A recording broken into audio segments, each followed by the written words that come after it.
महिला बस बाहर सब्जी खरीदने जाना चाहती थी, लेकिन जैसे ही उसने दरवाजा खोला वह डर के मारे देखती है कि दरवाजे के सामने एक विशाल काली दीवार खड़ी है। पति पत्नी यह देखकर तुरंत हैरान रह गए। उन्हें बिल्कुल भी समझ नहीं आया कि पिछली रात क्या हुआ था। यह काली दीवार कहां से आई? शुरू में दोनों ने सोचा कि यह किसी की शरारत है, लेकिन जब वे खिड़की से बाहर जाने की तैयारी कर रहे थे तो उन्होंने डर के मारे देखा कि सभी निकास रहस्यमयी काली दीवार से बंद हो चुके हैं। इतना ही नहीं, यह ईंट की दीवार विशेष सामग्री से बनी है। निक चाहे जितना भी कोशिश करे, यह काली दीवार हिलती तक नहीं। यह दृश्य देखकर पत्नी लिसा ने तुरंत पुलिस को बुलाने का सोचा, लेकिन अजीब बात यह थी कि इस समय दोनों के फोन पर कोई सिग्नल नहीं आ रहा था। हेलो। जब वे पूरे घर में सिग्नल खोज रहे थे, निक ने एक अजीब बात देखी। उसने देखा कि जैसे ही इलेक्ट्रॉनिक उपकरण काली दीवार के पास आते हैं, वे प्रभावित होते हैं। जाहिर है, यह काली दीवार ही फोन के सिग्नल खोने का असली कारण है। बाहर जाने की जल्दी में लिसा ने तुरंत दराज से इलेक्ट्रिक ड्रिल निकाली और बिना कुछ कहे काली दीवार में ड्रिल करने लगी। लेकिन दोनों के लिए चौंकाने वाली बात यह थी कि चाहे वे कितनी भी कोशिश करें, ये काली दीवार बिल्कुल भी क्षतिग्रस्त नहीं हुई। अविश्वासी दंपति ने बारी बारी से ड्रिल की, लेकिन भले ही ड्रिल बिट से चिंगारियां निकलने लगीं, यह काली दीवार फिर भी पूरी तरह से सुरक्षित रही। मजबूर होकर उन्होंने ड्रिल के पास की दीवार को ड्रिल किया, लेकिन परिणाम ने उन्हें निराश कर दिया। उनकी दीवार के बाहरी हिस्से को पूरी तरह से रहस्यमयी काली दीवार ने घेर लिया था। दोनों यह देखकर तुरंत हैरान रह गए। इतनी बड़ी मात्रा में काम एक रात में कैसे पूरा हुआ? लेकिन इसी समय पड़ोसी के घर से आवाज आई, जिससे दोनों को उम्मीद की किरण नजर आई। आवाज सुनने का मतलब था कि यह दीवार काले ईंटों से बंद नहीं हुई थी। जैसा कि उम्मीद थी, इलेक्ट्रिक ड्रिल के नीचे उन्होंने जल्दी से इस दीवार को तोड़ दिया और पड़ोसी दंपति से मिल गए। थोड़ी बातचीत के बाद उन्हें पता चला कि वे भी काली दीवार से घर में फंसे हुए थे। कोई नहीं समझ पा रहा था कि यह काली दीवार कहां से आई और इसके पीछे असली मकसद क्या था। और भी बुरी बात यह थी कि समय के साथ घर की पानी की आपूर्ति भी बंद हो गई थी, और पानी की आपूर्ति खोने का मतलब ये था कि वे जल्द ही प्यास से मर जाएंगे। ये स्थिति देखकर निक गुस्से से भर गया और उसने फोन उठाकर काली दीवार पर फेंक दिया। लेकिन इस हरकत से उसे एक नई खोज हुई। टूटे हुए फोन के पुर्जे काली दीवार पर चिपक गए। क्या यह काली ईंटें चुंबक से बनी हैं? अपने विचार की पुष्टि करने के लिए उसने तुरंत बड़ी मात्रा में लोहे की वस्तुएं निकाली और पूरी काली दीवार पर समान रूप से फैला दी। थोड़ी कोशिश के बाद उसने पाया कि काली दीवार में वास्तव में एक रहस्य छिपा था, और वह यह था कि काली दीवार की चुंबकीय शक्ति अलग अलग थी। शायद काली दीवार का रहस्य इन 4 सबसे मजबूत चुंबकीय बिंदुओं में छिपा था। लेकिन जैसे ही दोनों सोच रहे थे, दीवार पर लोहे की वस्तुएं अचानक हिलने लगीं।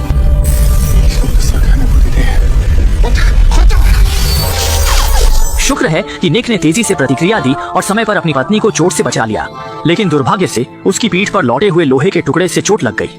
मजबूरी में उसने पहले अपनी पत्नी से अपने घाव को बांधने के लिए कहा।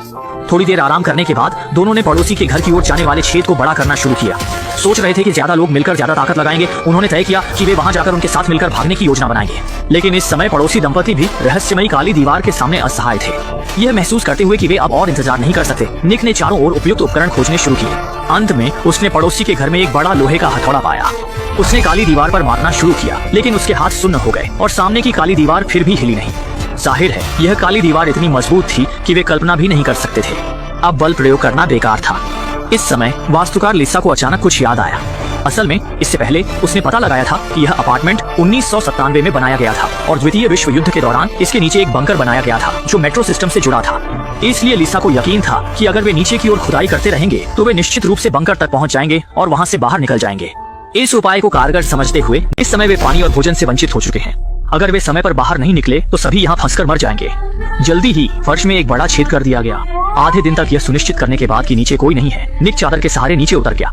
लेकिन जैसे ही वह आसपास की स्थिति का जायजा ले रहा था, एक गंभीर रूप से बीमार बुजुर्ग हाथ में बंदूक लिए बाहर आ गया। बुजुर्ग ने सोचा कि निक उसकी सामग्री चुराना चाहता है, इसलिए उसने उसे तुरंत वापस जाने की धमकी दी, क्योंकि अब की स्थिति जैसे कि दुनिया का अंत हो, केवल सामग्री ही सबसे महत्वपूर्ण है। हालांकि निक लगातार सब कुछ समझाने की कोशिश कर रहा था, लेकिन बुजुर्ग कुछ भी सुनने को तैयार नहीं था। सौभाग्य से इस समय बुजुर्ग की पोती बाहर आ गई और समय पर बुजुर्ग को बंदूक नीचे रखने के लिए मना लिया।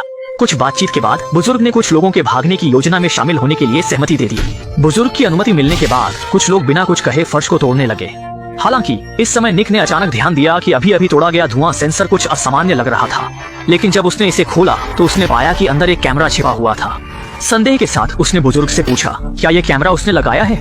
हालांकि बुजुर्ग भी इस बारे में अनजान था। वह केवल इतना जानता था कि ये सब मकान मालिक ने लगाया था। अपने मन की धारणा को सत्यापित करने के लिए निक ने तुरंत रसोई के धुआं सेंसर को भी खोल दिया। जैसा कि उम्मीद थी, अंदर भी एक कैमरा लगा हुआ था। ये दृश्य देखकर सभी को एहसास हुआ कि शायद ये पूरी तरह से एक बंदरों की नाटकबाजी है। मकान मालिक ने जानबूझकर एक काली दीवार बनाई जिससे इन लोगों को यहाँ फंसा दिया। और मकान मालिक और पर्दे के पीछे के अमीर लोग निश्चित रूप से मॉनिटर के सामने इन लोगों का मजाक देख रहे होंगे। जब उन्हें पता चला कि मकान मालिक बगल में ही रहता है तो सभी ने तुरंत रसोई की दीवार को तोड़ दिया, मकान मालिक से जवाब मांगने का इरादा किया।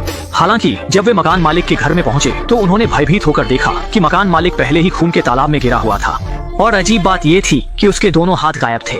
इस अजीब मौत ने तुरंत सभी को आतंकित कर दिया। लगता है कि इसके पीछे की सच्चाई कुछ असाधारण है। इस विवादास्पद जगह से जल्द भागने के लिए कुछ लोग तेजी से बुजुर्ग के घर के फर्श को तोड़ने लगे, लेकिन पड़ोसी आदमी ने एक बार में बहुत जोर से मारा जिससे पूरी फर्श टूटकर गिर गई और कुछ बदकिस्मत लोग तुरंत नीचे गिर गए। सौभाग्य से मंजिल बहुत ऊंची नहीं थी, कुछ लोगों को केवल मामूली चोटें आईं। जब सभी नीचे उतर गए तो इस समय एक आदमी जिसका नाम एंटोन था बाहर आया। उसने कहा कि वह इस मंजिल के मकान मालिक का दोस्त है। वह कल अपने दोस्त से मिलने आया था लेकिन अनजाने में यहाँ फंस गया।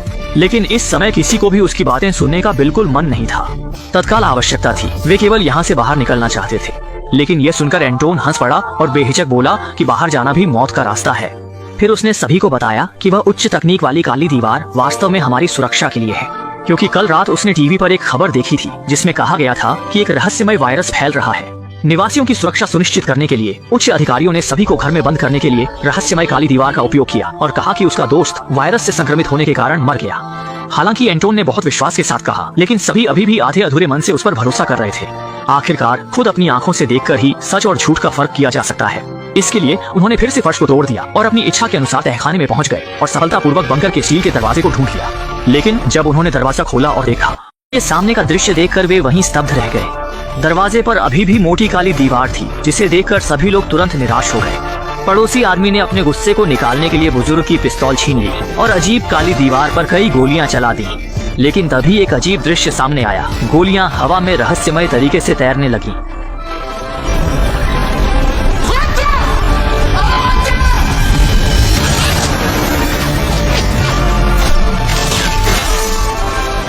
कुछ युवा लोग तेजी से प्रतिक्रिया करते हुए बच गए, लेकिन बुजुर्ग इतना भाग्यशाली नहीं था। उसे वापस लौटती गोली ने सीने में छेद कर दिया।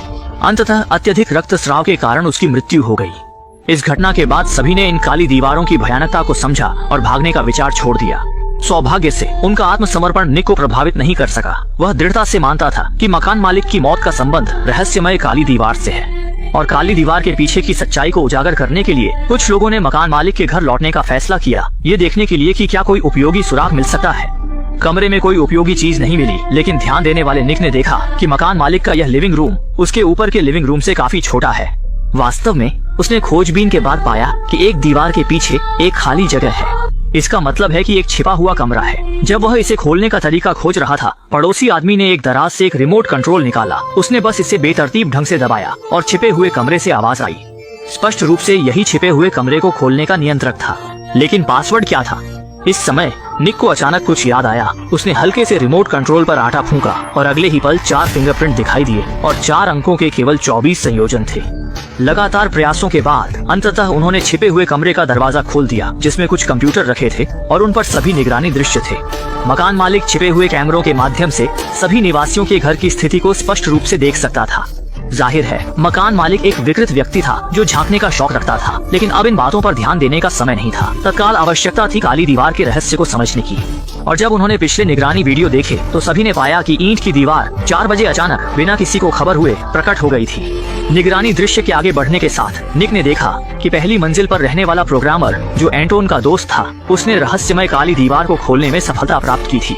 हालांकि निगरानी ने काली दीवार के खुलने का दृश्य नहीं दिखाया, लेकिन लगातार फ्लैशलाइट के बाद दरवाजे की दीवार पर गलियारे की रोशनी का दृश्य स्पष्ट रूप से देखा जा सकता था। लेकिन इससे पहले कि वे खुश हो पाते, निगरानी में एक भयानक दृश्य दिखाई दिया। एंटोन ने अचानक बाहर के दोस्त को खींच लिया और अंततः उसे जिंदा गला घोंट दिया। निक ने महसूस किया कि स्थिति गंभीर है और जल्दी से वापस चला गया, लेकिन तब तक बहुत देर हो चुकी थी। बुजुर्ग की पोती पहले ही मारी जा चुकी थी और पड़ोसी आदमी को भी एंटोन ने बंधक बना लिया था। निक ने देखा और तुरंत एंटोन से लड़ाई शुरू कर दी, लेकिन उसकी कमजोरी के कारण वह जल्दी हार गया। जब एंटोन उसे मारने की तैयारी कर रहा था, पड़ोसी आदमी ने समय पर मदद की, जिससे एंटोन को काबू में किया जा सका। इसके बाद लगातार पूछताछ के बाद एंटोन ने पूरी कहानी बताई। असल में वह और उसके द्वारा मारे गए प्रोग्रामर दोस्त एक टेक्नोलॉजी नैनो कंपनी के लिए काम करते थे। वे रहस्यमय काली दीवारें उनकी कंपनी के उत्पाद थे और कंपनी के पुराने कर्मचारी के रूप में वह अच्छी तरह जानता था कि केवल वायरस या बड़ी आपदा के समय कंपनी इस तरह की काली दीवार को सक्रिय करती है, जिससे निवासियों की सुरक्षा सुनिश्चित होती है। इसलिए वह मानता था कि बाहर कोई वायरस फैल चुका है, लेकिन उसका दोस्त मानता था कि सिस्टम में कोई खराबी है। दोनों अपनी अपनी बात पर अड़े रहे और जब दोस्त हर हाल में काली दीवार को तोड़कर बाहर निकलना चाहता था तो उसने खुद को फंसने से बचाने के लिए अपने दोस्त की बेरहमी से हत्या कर दी। ये सुनकर सभी लोग गुस्से से भर गए क्योंकि बाहर निकलने का एकमात्र व्यक्ति भी मारा गया था। जब कुछ लोग नहीं जानते थे कि क्या करना है तो ऊपर की मंजिल की महिला पड़ोसी ने कुछ देखा। असल में एंटोन के दोस्त ने काले दीवार के फटने के कुछ समय बाद ही रातों रात एक प्रोग्राम लिखा था। ये समझने के बाद कि वही प्रोग्राम काली दीवार को तोड़ने की कुंजी है, निक ने तुरंत सामने वाले के कंप्यूटर से वो प्रोग्राम अपने मोबाइल में डाल लिया। इसके बाद उसने फोन को काली दीवार की ओर किया और जल्दी ही फोन पर चारों ओर प्रकाश बिंदु बटन दिखाई देने लगे। लेकिन निक को भी नहीं पता था कि बटन का क्रम क्या है, इसलिए वह केवल एक एक करके क्लिक कर सकता था। उसके अंधाधुंध कोशिशों के साथ काली दीवार तुरंत प्रतिक्रिया देने लगी और ठोस से धीरे धीरे अनगिनत कणों में बदल गई। महिला पड़ोसी ने सोचा कि यह बाहरी दुनिया की ओर जाने वाला रास्ता है और उत्सुकता से अपना हाथ अंदर डाल दिया। कौन जानता था कि अगले ही पल उसका हाथ अंदर बुरी तरह फंस गया और काली दीवार उसे जोर जोर से अंदर खींचने लगी। जल्दी ही उसका आधा शरीर अंदर धंस गया। इसी समय काली दीवार फिर से ठोस हो गई।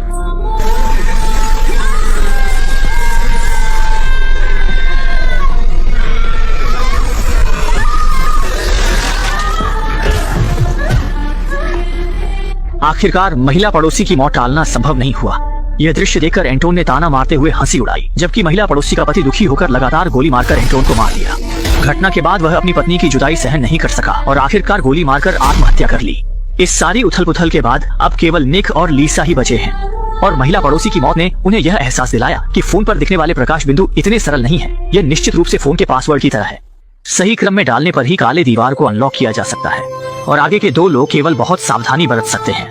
जब निक ने प्रकाश बिंदु को दबाने की कोशिश की तो फोन पर दिखाई देने वाली फ्लैशलाइट ने लीसा को कुछ याद दिलाया, क्योंकि चारों बटन एक निश्चित संख्या में फ्लैश को ट्रिगर करते हैं। इसका मतलब है कि वे फ्लैश की संख्या के माध्यम से 4 बटन के क्रम को निर्धारित कर सकते हैं। और एंटोन के दोस्त द्वारा काले दीवार को खोलते समय की फ्लैश स्क्रीन को संयोग से कैमरे ने रिकॉर्ड कर लिया था। इसके बाद दोनों ने फ्लैश की संख्या के माध्यम से पासवर्ड को सफलतापूर्वक जान लिया। सौभाग्य से मेहनत का फल मीठा होता है। इस बार दोनों ने आखिरकार रास्ता खोल दिया। उन्होंने बहुत मेहनत की और अंततः अपनी सपनों की बाहरी दुनिया में पहुंच गए। लेकिन सामने का दृश्य उन्हें स्तब्ध कर देने वाला था। उन्होंने देखा कि सभी इमारतें रहस्यमय ईंटों से पूरी तरह से ढकी हुई थीं। भ्रमित दोनों पहले कार में बैठ गए, लेकिन तभी कार का रेडियो अचानक चालू हो गया, जिसमें कहा गया कि इस बार की काले दीवार संकट एंटोन की नैनो टेक्नोलॉजी कंपनी में लगी बड़ी आग के कारण हुई थी। सिस्टम के क्षतिग्रस्त होने के कारण काले दीवार तंत्र स्वतः सक्रिय हो गया, जिससे यह त्रासदी हुई और बाहर घूम रहे अन्य लोग सुरक्षित स्थान पर इकट्ठा हो गए हैं। ये सुनकर निक और लीसा भी धीरे धीरे कार चलाकर सुरक्षित स्थान की ओर बढ़ने लगे और फिल्म यहीं समाप्त हो गई।